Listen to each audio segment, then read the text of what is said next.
Hey YouTube, it's the Dreamcast blog here, and today I'm going to be doing a very special review of my Nintendo Game Boy original one. And the reason why it's a special review is because it's the red Game Boy. Yeah, I actually got this today. I do have another Game Boy. It's the original one, the grayish color one. It actually has the box and everything with it. I got it at Goodwill for like $15. Pretty good deal. And this one didn't come with a box or anything, but it like came by itself. I got this for $25 at a used game store in Greensboro, North Carolina. And I think it was a pretty good deal for $25. I don't know how much they are, how much they would go in auction for eBay or something like that, but I assume they're a little bit more than $25, but I could be wrong. But I thought it was really cool because I haven't seen like a lot of colored Game Boys, like the original ones. I knew there was a clear one. I didn't know there was like all these other colors. I guess there are, but it's pretty cool. Just go over the basic stuff of the Game Boy. You got your contrast little dial thing over here. You got your power AC power adapter or DC, whatever the crap it is. Plug it in there. You can plug it and play in the wall. Never done that personally.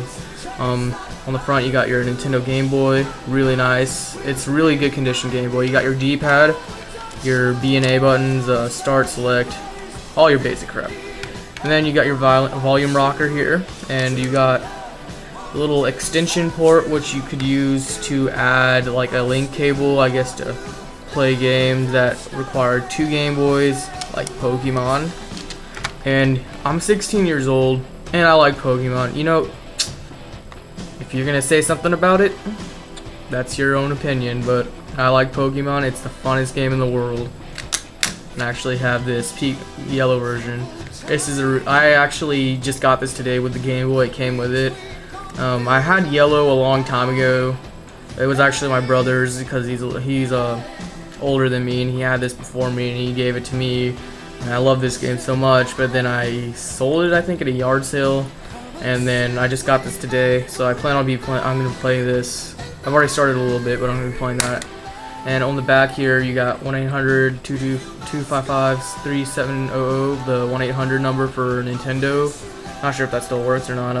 Barcode. It's a little bit messed up, but it's not that bad. I mean, for considering the age of it. You got your cartridge slot right here, very clean, nice. And on the bottom here, you got your 3.5mm headphone jack, standard stuff. You got your little speaker right here. And yeah, so I'm gonna pop a game in. Let's pop in Pokemon Silver. And if you didn't know, this game actually does work on the original Game Boy. Some people say it's like, oh no, it's considered a Game Boy Color game, which it is, I guess, considered a Game Boy Color game, but it's one that I know it's one of the Game Boy Color games that actually work on the Game Boy original one, or it might be considered an original Game Boy. I'm not sure exactly, but whatever, because I know the graphics are in this game are a little bit updated compared, or like just the design of the whole thing. Oh, haven't played it in a while. Gotta blow the cartridge out. Let's shove that in there right now. That's what she said. All right. Oh, and if you probably noticed, I got a tripod. Well, actually, I got a new camera that actually lets me hold a tripod on there. So, let's turn the volume up all the way so you guys can get the full effect.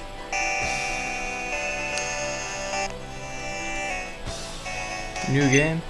Whoa, I thought I'd already been playing this before. Guess not. Well, actually, I have two copies of Pokemon Silver. I got one from a friend, and I actually bought one myself. I bought the one myself before I actually got the one from my friend, so... And I mean, you basically get the point of this. I mean, I'm not gonna go through the whole like startup thing, but Nintendo Game Boy. Some other facts about it: came out in 1989. Its competitors were the Sega GameCube, obviously not the Game Gear, which I happen to own. I own a blue one, which I'll be doing a review of that soon, and the Atari Lynx, which I don't have.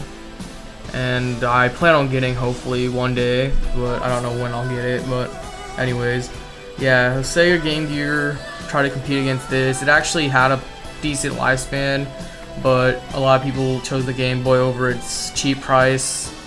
more portability factor, and it only uses 4 AA's, which the Sega Game Gear used about 6, and it drained it in about 3.5 hours. I don't know how long this lasts. I think it lasts about 10 hours maybe, or 8 hours. I'm not sure, but that's a lot longer than Sega Game Gear, so yeah. and my recommendation on getting a Game Boy is, if you want a Game Boy to play like all the games, like Game Boy Color games, Game Boy Advance, stuff like that, Game Boy original Game Boy games, go with the SP, just because it has that backwards compatibility feature.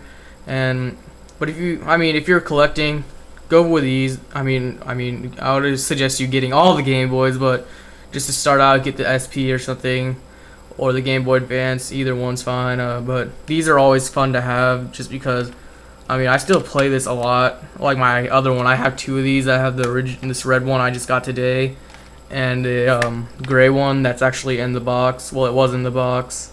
Yeah, it was already taken out of the box, but I had the box with it, so that's pretty cool. And I play it. Still today. I've actually gone to school, and like when I was taking my final exams, I like had it out after the test, and they're like, "Holy crap, what is that?" I'm like, "Oh, it's a Game Boy." They're like, "Can we play with it?" I'm like, "No, you got your little Android phones. Go over there and play a Super Mario Bros. On there." Yeah, that's right. But yeah, so that's basically it for this review. So see you guys later.